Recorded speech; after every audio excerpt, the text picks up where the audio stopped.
Welcome to the Empire State of Mind. On today's show, we have a fantastic guest with us, Mr. Rob Sutherland.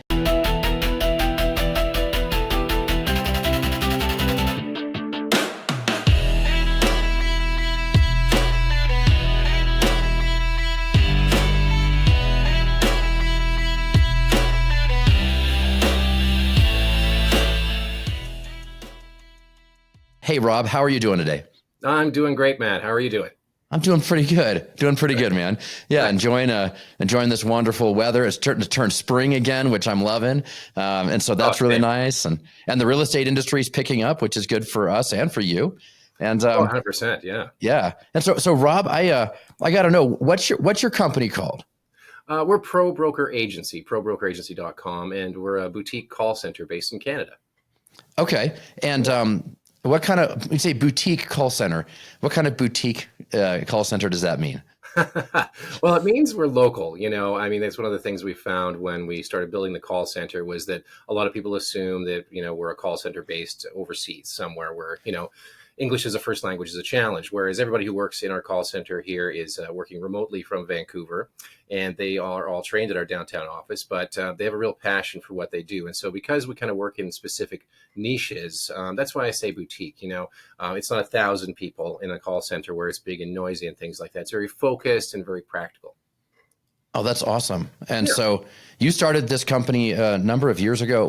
When did you start the business? Yeah, I started the company in 2012 after I was with REMAX for 5 years doing marketing and business development for them corporately.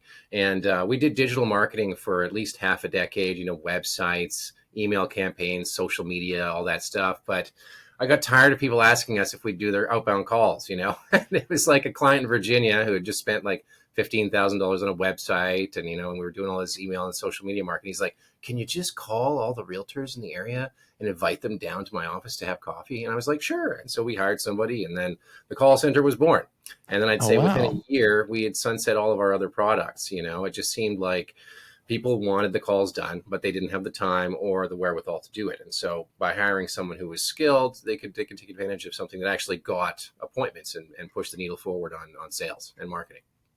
That's awesome. So when you say call center, sometimes people are thinking inbound. Do you inbound calls or outbound? What do you guys do there? Yeah, strictly outbound. No inbound stuff. We're not an answering service, even though we have flirted with that as a product to sell. We're just strictly focused on outbound calling for our clients. People can, lease one of our callers by the hour, really, basically. And what we do is we, decide what kind of targets we're going to be calling for them, decide a script, pair them up with someone who's great. A lot of call centers, you're working with a different person every day. With us, you work with the same person every day because we want to build relationships. Well, that's pretty cool. So all right. So I have a home inspection company, and I do utilize a call center for inbound where they're answering the phones, they're booking the appointments, they're getting everything scheduled. They're doing all, but you guys don't do that. What you're doing is the outbound calls. And in IEB, one of the strategies that we've talked about, there's several, but one of them is the 5x5 calls we'll talk about, and it's making those outbound calls. Yeah. And I'll be really honest. Like, I hate that. Like, I hate doing outbound calls. I did it for a while. There was a time like I set up an area in my office, then I had a sit stand desk, and I had the headset, and I was like, I'm focused, I'm in the game, and I'm going to make these outbound calls. And it took about 30 minutes. And I was like, man, I hate this. I'm an inspector. I'm good at running the business side of things. I'm good with people face to face, but oh my gosh, like making those outbound calls is brutal for me. It's tough. I mean, even for me, I mean, I'm sure I could do it again if I had to. I used to be in the call center years ago here with the cable company, but I hired out for myself as well because there's no way I'm on Zoom all day. I'm in meetings all day. There's no way I could dedicate any part of my day to making outbound calls to grow our company as well. So it's either that people aren't skilled at it or they don't have time. And it really is something that needs to be done on a regular basis. We still find for sure. Yeah. I mean, there's a very particular set of skills that are needed for outbound sales like that, right? Yeah. Like, what do you look for in somebody who you're going to hire for that? Like, what's some qualities that you see? Like, these are the things that make a good outbound caller. They got to be able to be sharp and quick on their feet. That's one of the things. Even though we have scripts that we develop for all of our clients, most of the people that work for us are really great at chatting people up. and disarming people right from the start. And I think that kind of personality is rare, but it is skill, 100% a skill that won't be replaced by AI. There's been robot dialers for, I don't know, 40 years. They came out in the 80s, and they get you out of the tub or whatever, and that's probably a Simpsons episode, but it's something where, it's a highly skilled position where, it's still of serious value, and it's not going to be replaced by anything technical anytime soon. It is manual labor, I still think. And so finding the people, we find them here locally. We run job ads in Vancouver, and then we interview them here to see if they're a good fit. And then we train them in the office to see what their vibe is like. And then we start them out with a couple of clients. And if they do well, then we let them have as many clients as they want. But we try and foster like an entrepreneur mindset with our callers, excuse me, because ideally, if we can, put a list of clients together for someone who wants to do calls professionally, they can manage them like they're their own clients, but they wouldn't have the wherewithal or the knowledge to find those people and put a client list together for themselves. So that's where we come in, and we partner with our callers that way. That gives them some more autonomy in the role.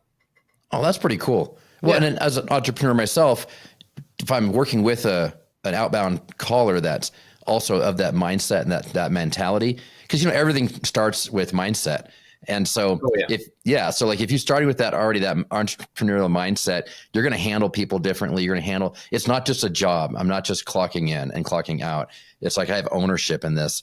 And when you own something, whether it's, your own business or even just your portion of the company, like what you're saying, like these callers kind of own their part. That attitude of ownership is huge. And it's so needed, I think, with every employee.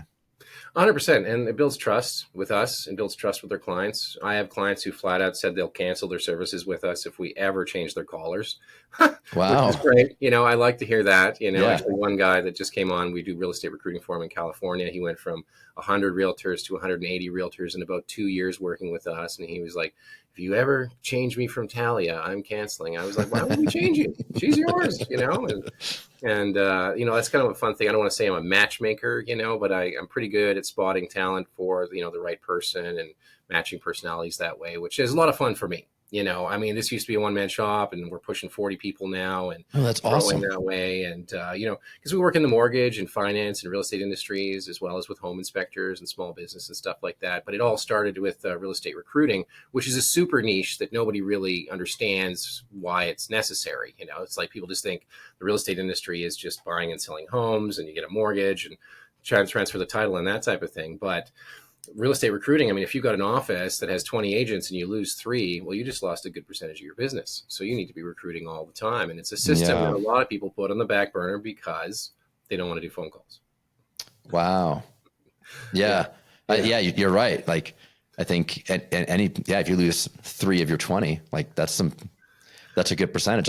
I'll be honest, like as a home inspection companies, you'll see a lot of them that are single man operators. Sometimes with 2 or 3 or 5 or 6.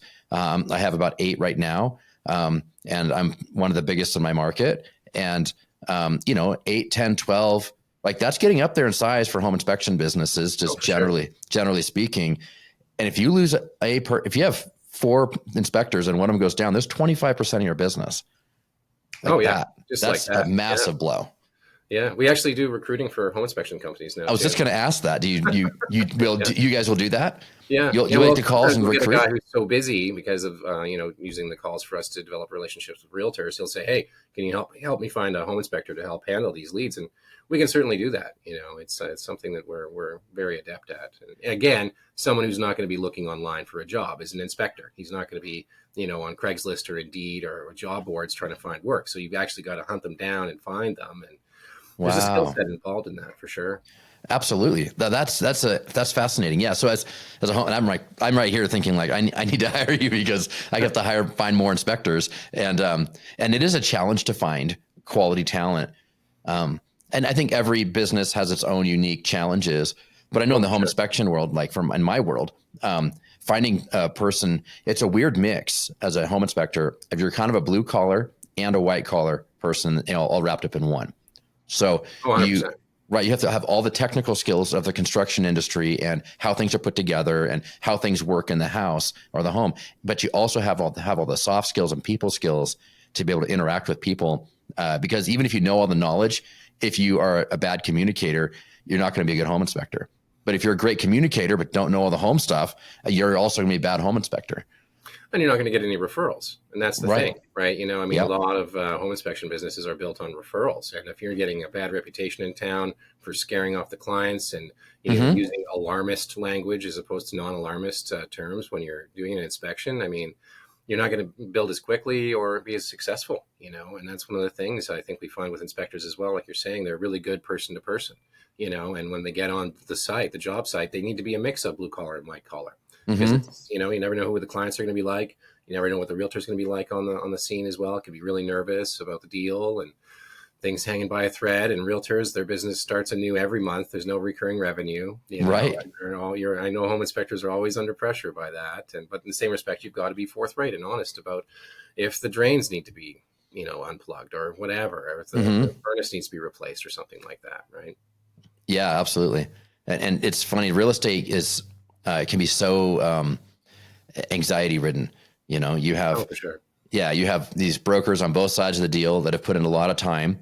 And so they've got a lot of effort and time invested in trying to get this deal done. You have seller who wants to sell the house for the most money possible. You have the buyer who wants to buy the house for the least money possible. The home inspector's in the middle because the seller wants you to find nothing wrong. The buyer wants you to find everything wrong. The realtors want you to find enough wrong for it to make sense, but not so much that it kills the deal. And so you have like all these different pressures and different angles from all these different people. And I've learned through life that when people are living in an anxiety place, they're not in their best behavior. And so, for sure. Yeah. So all these people are racked with anxiety. You know, they finally got this house under contract. It's been 3, 4, 5, 6, 7 days before an inspector can get out there. You know, for 7 days, they've been like having nightmares, probably bad dreams. Like, oh my gosh, did I buy a money pit? What did I get myself into?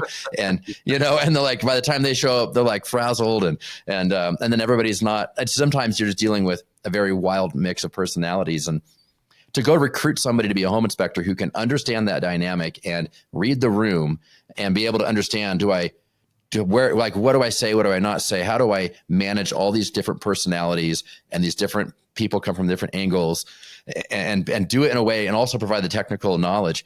That's a funny skill set for a good home inspector. It is, but it's something, you know, as any kind of business owner, we should know is you've got to have the skills to be successful, you know, and people skills are important in a business where it is people. You know, you're not some coder sitting there banging out, you know, a new program or doing an upgrade on some software or something like that where you don't have to interact.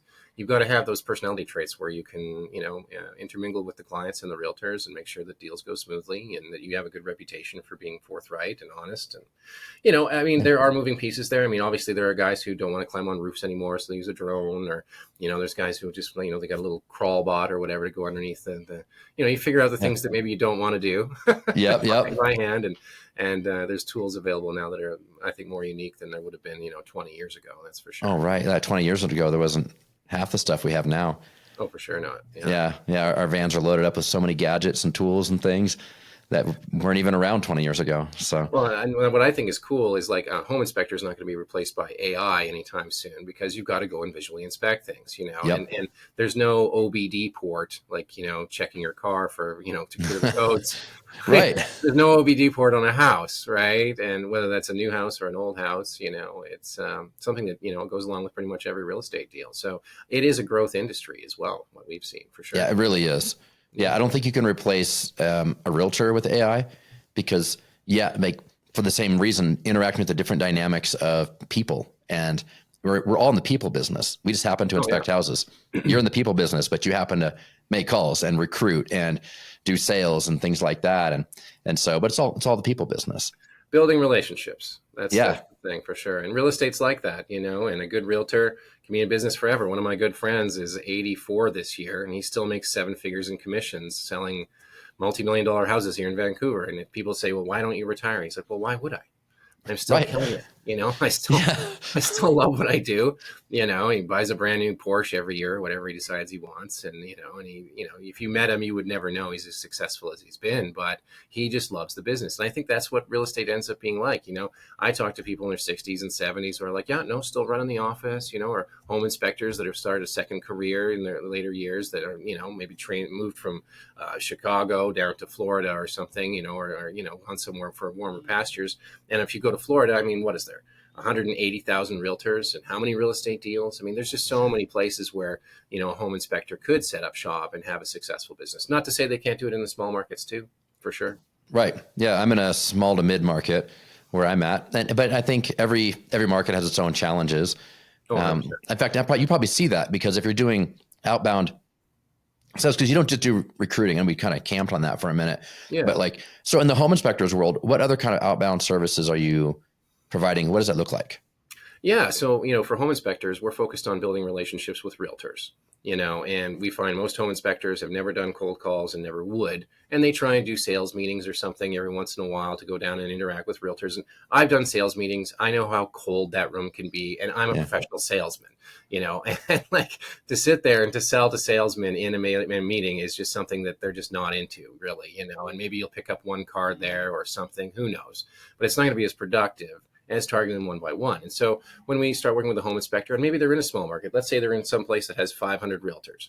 Well, maybe that guy is going to be a client of ours for maybe 3 months, maybe 4 months. If we do calls twice a week for an hour, call 20 to 30 people a day, book him a couple appointments a week, all of a sudden he's getting 8 to 10 appointments a month, with realtors that are interested in talking to him about, him doing the inspections. And I should say him or her.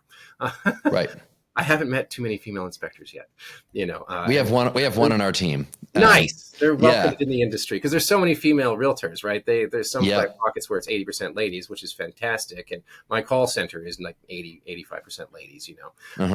But to go back to that, I think it's something where to focus on building those relationships with realtors is so important, but yet it gets left behind. And they start doing passive things. Like I'll have a meeting with a home inspector and I'll go look him up online and I'll see his Facebook all looks amazing with a bunch of posts that nobody's liked. I'll look at his Instagram, a bunch of posts that nobody's liked that look amazing.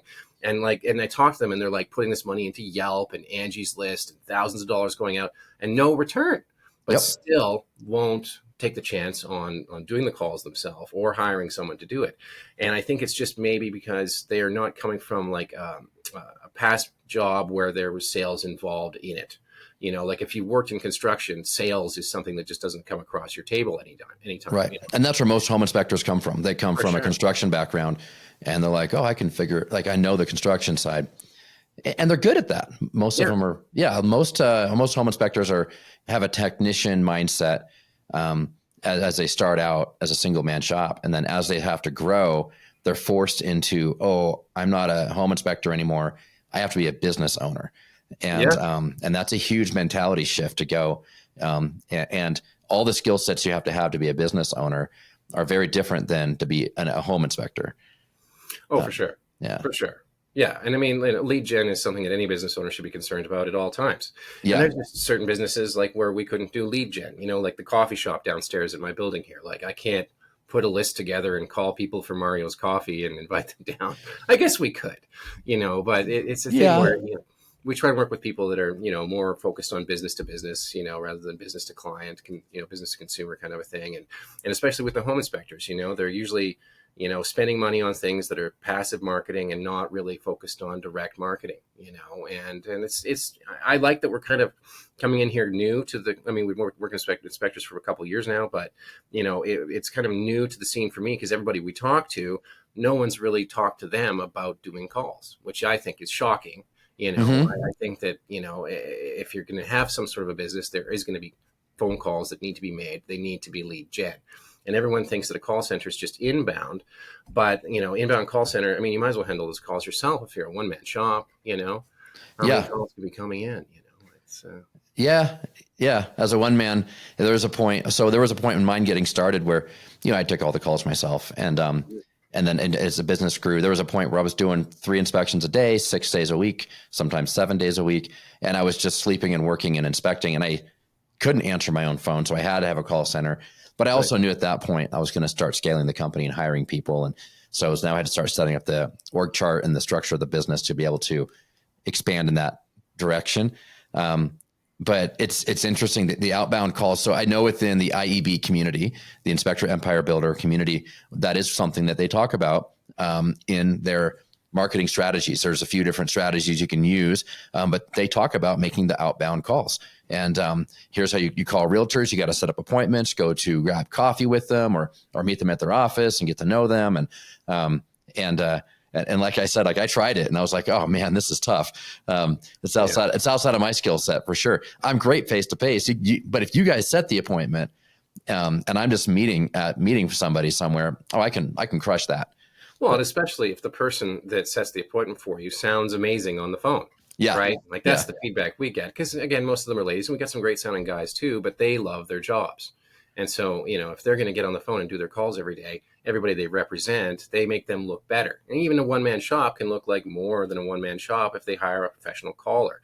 And our plans start at $500 a month US, which is that's really, very affordable. Really reasonable for someone to get on the phone who's in Canada, who speaks English as a first language, who's highly skilled. And a lot of call centers, their price tiers, depends on whether or not you're hiring someone from the Philippines or India or somewhere else overseas. Whereas with us, there's just no tier to the talent. It's just how many hours do you want to call. And somebody's in a small market, the $500 plan is perfect for them because there might be 300 realtors or 400 realtors. And we don't want to call them all the same week and drive everybody crazy, spread it out over a couple of months and do it classy. And that's one of the things, like even when people onboard with us, we sit there and we talk to them for a half hour on Zoom and learn about their business and maybe the people they're working with already in the area. If there's any offices that they've got a good name at already, let's call those realtors and see if we can get you in for coffee with them too.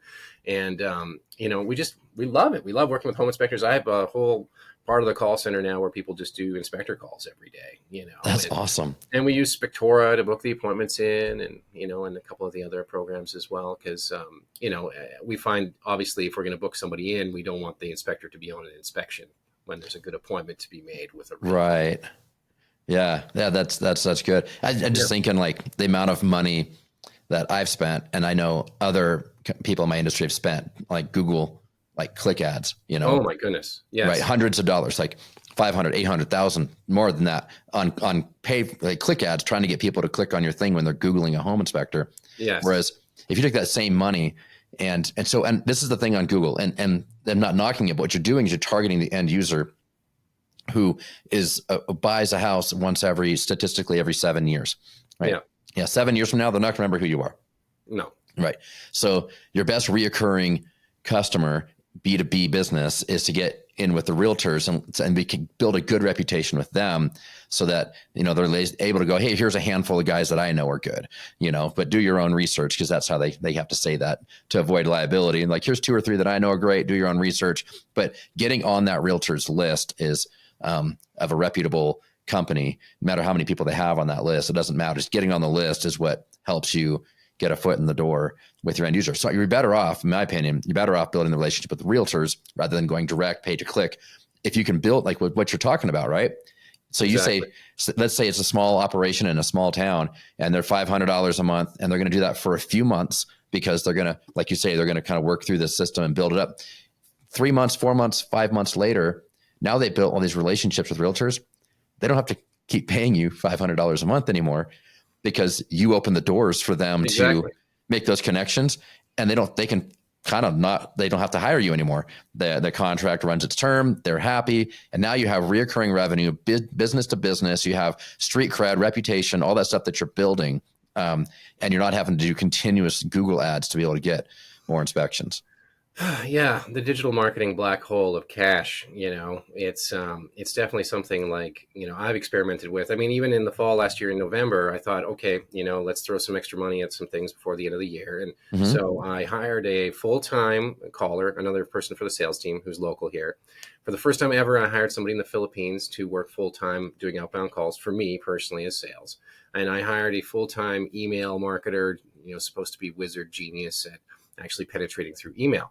And because we used to get a lot more leads through email and it's just kind of dried up. It's very hard to do that now. And so I looked at it at the end of the month and I could see that the Filipino caller didn't bring in any appointments that turned into anything. The email marketing was just money out the door that didn't bring anything. The Facebook marketing that we set up while we did that brought in nothing but like people spamming us that our account was compromised. But the new salesperson brought in 10 sales, actual sales. And it's Yeah. like, well, I'm just going to keep investing in what I know best, which is people locally here that can be skilled at what they do and take pride in their job and love their clients and love the freedom of working from home too, because that's one of the things we find. Like, as much as I fantasize about owning a call center and coming in and rallying the troops every day, and there's actually behind where I'm sitting an office that's available that I'm kind of thinking about turning into a call center, but they're so noisy. Yeah.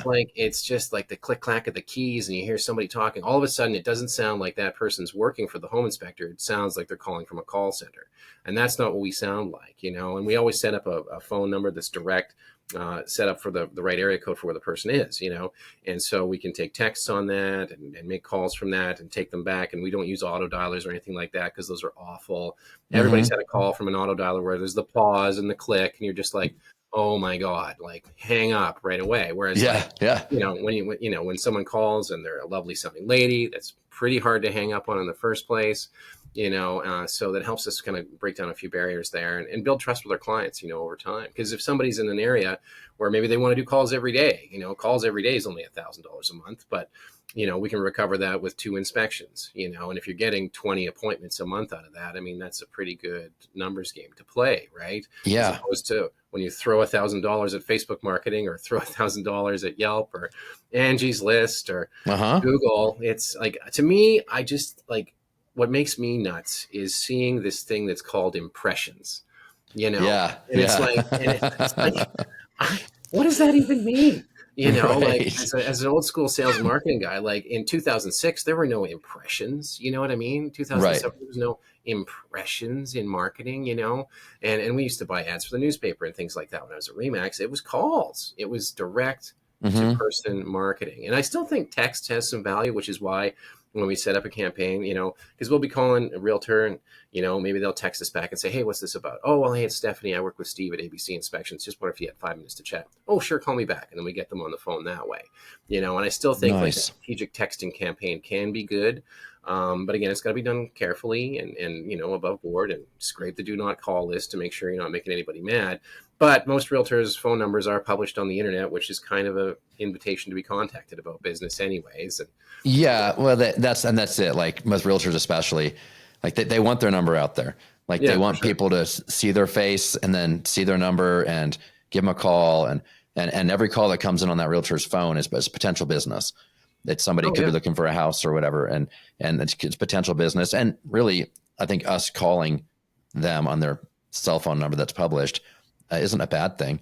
No, we're helping them. We're partnering with them to help all of us win with more business. So, well, and you got to ask questions. I mean, I remember when I went to REMAX headquarters once, there was a lady there doing some training for recruitment because I recruited for REMAX for 5 years while I did the marketing, and she was handing out stickers that said "Wag more, bark less." And I just loved that. And I was like, yeah, wag more and bark less. I like that. And ask questions. And, how is the market treating you? How was your last deal? How are your inspections going? Have you been having any trouble with that? What's the market like last year compared to this year? Are your sales up? Are they down? Are you taking any holidays? Do you play golf? Exhaust people with questions before you start getting into any pitch about yourself. I still do it on sales calls. People look at me and they're like, why are you asking me all these questions? But they feel comfortable. They're like, okay, this guy actually cares about my business. Because I do. As much as it's like an old school sales technique, it's not that bash people over the head with your offering type of sales, which drives people away.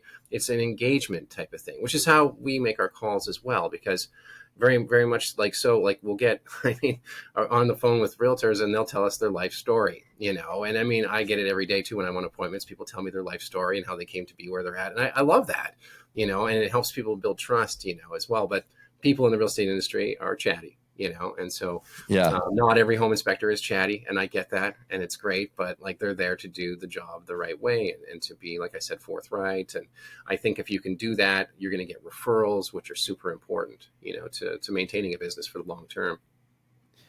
Yeah, absolutely.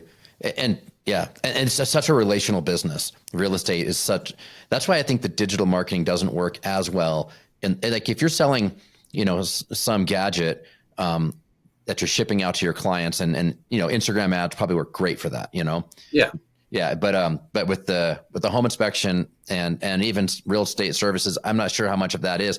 I think it's such a relational industry that it really takes that phone call. It does take that personal touch and connection. If there was an 100%. inspector who was like, all right, I think I want to do this, but I'm not ready if I want to hire you. What are some tips that you would give an inspector if they were going to try to make their own outbound calls right now? Start by watching the movie Glengarry Glen Ross. Okay. Have you ever seen that movie? No, never heard of it. Oh, Matt. Oh, my goodness. You're going to love it. So Glengarry, I'm writing that down. Glengarry Glen Ross is a movie about a real estate office, surprisingly called Premier Properties. And Alec Baldwin got nominated for an Oscar for, he's just in one scene where he comes in and it's that always be closing speech and coffees for closers and everything. And like, you know, there's a bunch of swears in it, but it's a black comedy, right? But it's set in a real estate office. And Al Pacino is the hotshot agent, Ricky Roma. And Jack Lemmon is the guy who used to be good, but is now terrible. And Alan Arkin and Ed Harris are the two guys driving around bitching about how there's no leads. And Kevin Spacey is the managing broker who doesn't want to help anybody. And it's set in the rain up until the third act. It's just dark and rainy and there's jazz and they're pumping quarters into the phone booths and doing cold calls from the phone booths. But like it shows you, and it's been used as a sales training thing for years. It came out in 1991. It's based on a David Mamet play and it's hilarious, but you can really pick up on the character archetypes that you're going to come across in a real estate office. And I think that's excellent. I watch it twice a year just because I love it. And, you know, I just think it's just amazing and that they did a movie about a real estate office, but you know, everything that they say in there is so fantastic. And there's even one scene, you know, where Al Pacino's like selling a guy on property and like he talks about everything other than the sale of the property with this guy while they're having a drink at the bar. He's talking about ladies, he's talking about life and philosophy, and then out comes the pamphlet at the end about buying some land, you know? Yeah. And I think that I love passing it on to people just because like it's such a great movie about sales. People always talk about the movie Boiler Room, which is about stocks, and Tin Men, which is about selling siding. Well, Glengarry Glen Ross is about selling real estate. And it's a real like eye opener, but it's also funny at the same time about what goes on in a real estate office and how important the deal is too, and how important the leads are to these people. You know? Yeah. And, I recommend it to everybody. I recommend it to people that start working for us. I say, go watch this movie because it's going to tell you kind of who you're calling. The only thing is that it's an all male cast, and that's certainly not a real estate office anymore. You know, there is just tons of great ladies in the real estate industry now. Yeah. It's pretty female dominant, really. I mean, it's got a great mix, which is good. Okay. So step one, go watch Glengarry Glen Ross. After they've done that, what's the next tip you would give? If an inspector wanted to try to make their own outbound calls? Yeah, I mean, try and pair with a friend or something like that and work on a script, you know, to do some calls. I mean, I'm not saying, you know, if you've got a wife or something to start practicing doing calls on her, but like having that confidence is something that I think has to be garnered right from the start, you know, because if you get on a script helps you get that confidence. 100%. Yeah, okay. For sure. You know, and I think the script, you know, start listing some questions that you want to ask, you know, you know, I've helped people, you know, after we set the appointment, set up like a follow-up script and trained them on sales because they've never done it before. And it's always just a list of questions.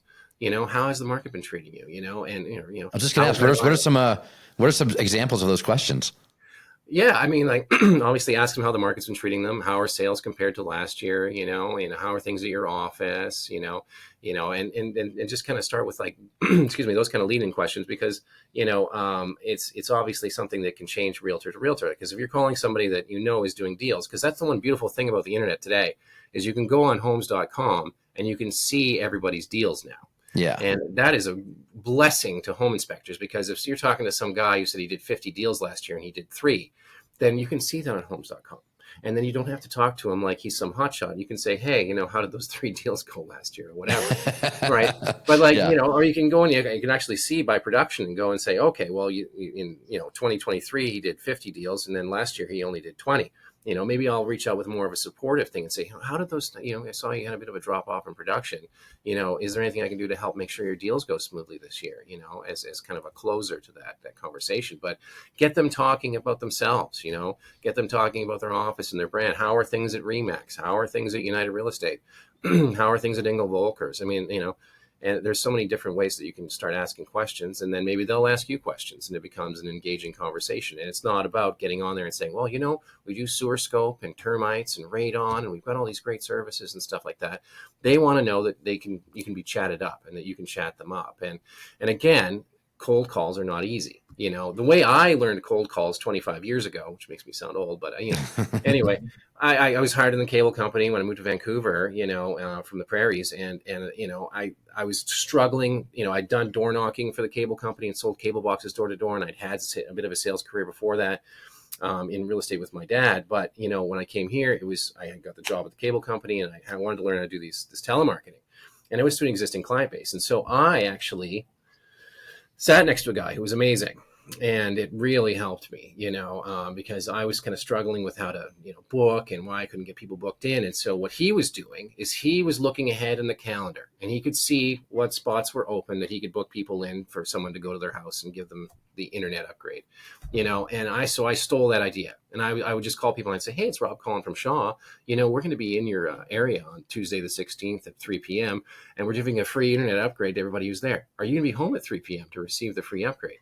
Oh yeah, I'll be here. Okay, great. Well, I'll book you in. And so without me having to go search through a calendar and find the spot, that's something a home inspector could be proactive with when they get on calls, if they're going to do their own, is to know dates that they're available and that they can, you know, suggest to the realtor for a meeting.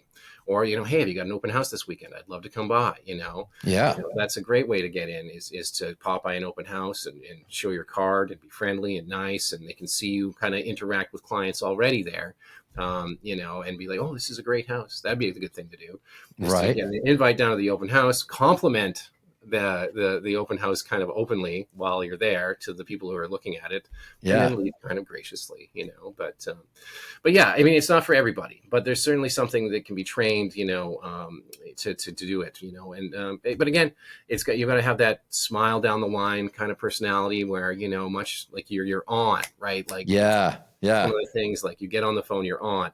And I love that we're able to do that for people quickly. But, you know, someone who's never done that, who's coming from like a construction background or something, you know, where they've done nothing but just technical stuff, it can be hard to separate that mentality and to be positive on the phone and talk like this. And how are you doing today? You know, and pick it up as opposed to being down and, you know, and right. Everything is, yeah, okay, that's great. You know, like you've got to have that zest, the zeal, the definitely. When you got to sit up, you know, you got to get your posture right. I know they can't see you, but you can hear that, I think, in people's voice. 100%. You can feel the energy that you're giving. Oh, yeah.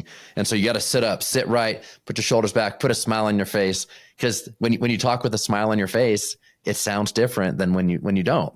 And yeah, so I think there's a lot of that going on as well, right? So you know, watch the movie, get a good script, get your energy right. I like that. Yeah. Get your tone right.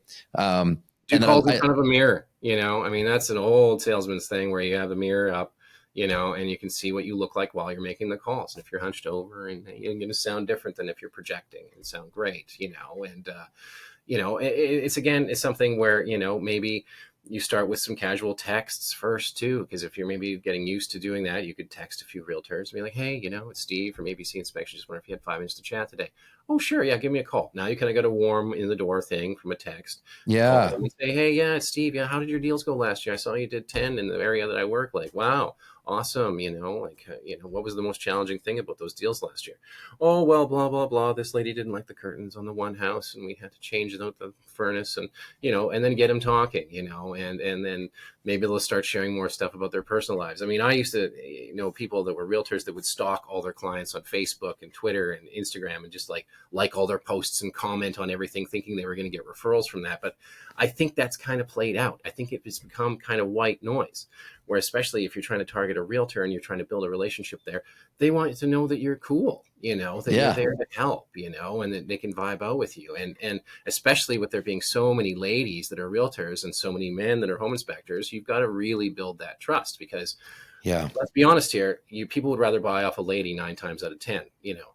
And so if you can build relationships that are trusted with the lady realtors as well as the men, they're gonna recommend you to all their friends. You know, oh, Steve was really nice and he was so friendly with the clients and he was super upfront and didn't use alarmist terms to scare them off. And, you know, we had a little issue with the house, but no problem. It got paid for by the seller. And yeah, use him. He's great, you know. And I think that's one of the things that, you know, you got to be smooth. You got to be cool. You can't be needy or pushy, you know. And most home inspectors I talk to aren't needy or pushy, which is cool. At least they've got those things going for them. Like they've got some chips. that's even the right word. Yeah, they've got some chutzpah. They got something going on. Like they've made it to a point now. Maybe they've been an inspector for a few years. They feel confident in their skill set. They feel confident in what they're doing. Mm-hmm. When they talk to somebody, they feel comfortable, and they can make someone feel comfortable while talking to them. And I mean, the first sales job I had, I sold shoes at Foot Locker when I was 15 years old. And for me, there was like a sales training thing that they showed us back in the day. And it was so funny because the guy who was like talking to the person about the shoes had his head at a 45-degree angle, and so I thought forever, if you're talking to somebody with a 45-degree angle, it just shows that you're interested, and not even if you're not really interested in what they're saying, at least you're, oh yeah, tell me more, and I can't really do it on Zooms anymore, because everything's so, forward like this, but it's picking up on character traits of people and picking up on, how you can make them feel comfortable is why I bring that up. It was like the tilt of the 45-degree head, oh yeah, what those shoes will look good on you, Anyway, a little bit of a joke there, but in the same respect, it's something, that can change over time, and again, I'd go back to that thing where I went to the REMAX headquarters and the wag more, bark less. As you can tell, and much like you, Matt, I can talk about anything forever and sit here and a mile a minute and talk. Get the gift of gab, right? Yeah, well, I talk too quickly and people can miss some of the points or things like that. And so that's why I really got into, when I'm meeting a client, I'm like, well, tell me about your area. How did you come to be there? Awesome. Are you married? Who's supporting you in this adventure? Does your wife work? Okay, great. Awesome. You guys are partners in the business. Amazing. So if she does the books and you do the inspections, that's great. What kind of tools do you use? Do you do sewer scopes? Is radon an issue in your area? Right.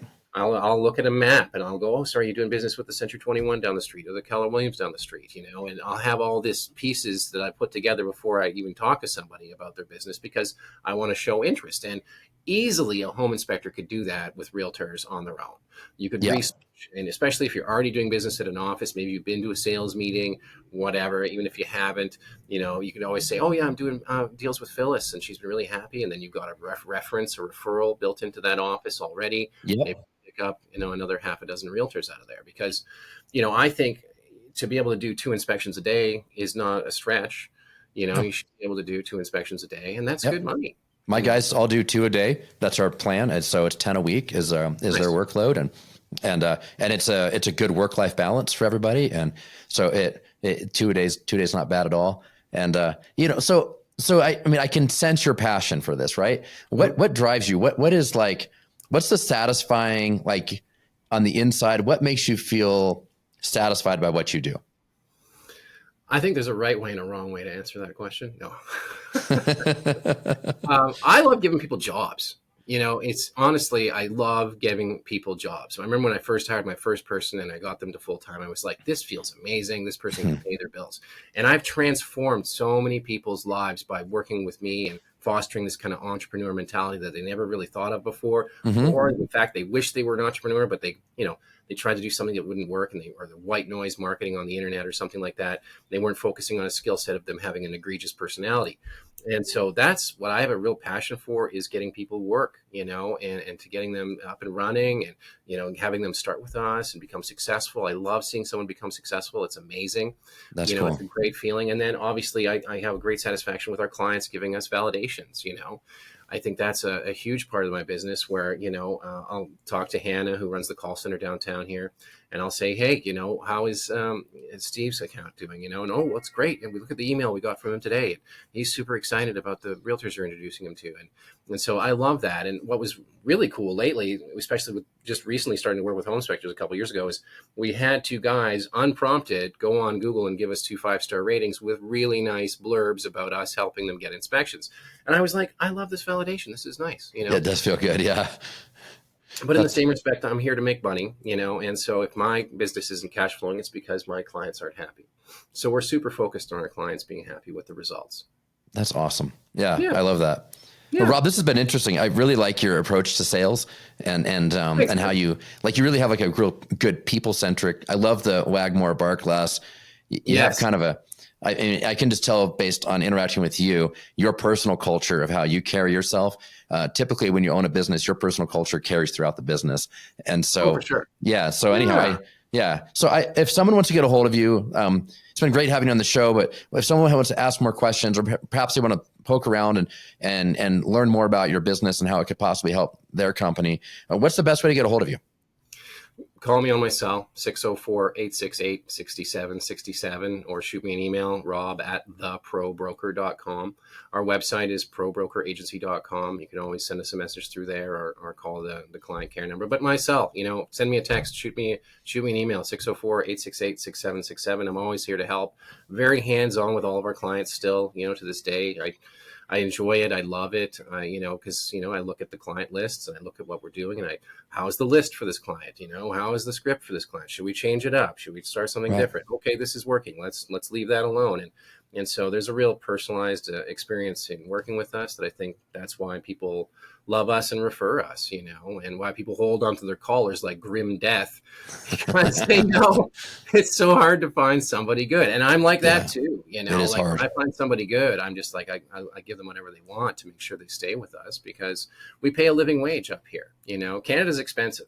I think we're at $8 and something a gallon for gas today. Wow. In British Columbia. So yeah, it's a place where, and it's a small market. So that's why we focus so much on America, is because there's 400 million people down there compared to 40 up here, Right.